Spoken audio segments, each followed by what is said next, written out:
Hello అండి. నేను చేతనాసిని. అందరికైతే నమస్కారం. ఈరోజైతే మైసూర్ పాకు తయారు చేసుకుంటాం రండి. ఇదైతే చాలా బాగుంటుంది. రండి ఫ్రెండ్స్, ఇప్పుడైతే వీడియోకి వెళ్తాం.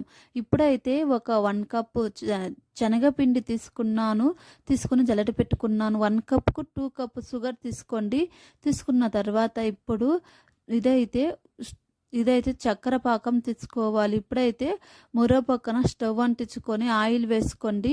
ఆయిల్ వేసుకున్న తర్వాత ఇప్పుడు చక్కెర పాకానికి కొంచెం ఇప్పుడు వాటర్ వేసుకోండి.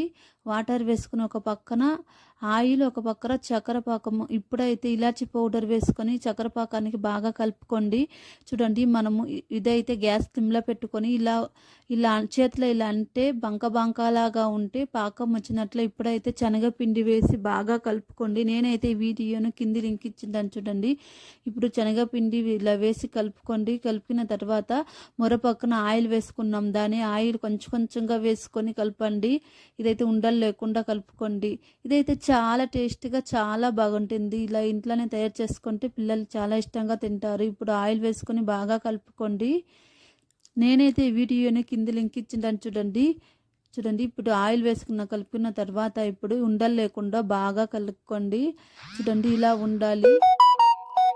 ఉండలు లేకుండా చాలా కలుపుకోండి. ఇలా కలపండి. కలిపిన తర్వాత ఇప్పుడైతే మరో పాత్రకు ఆయిల్ అప్లై చేసుకోండి. అప్లై చేసుకున్న తర్వాత ఈ శనగపిండిని, ముందుగా కలిపిన శనగపిండి మైసూర్ పాకుని ఇలా వేసుకోండి.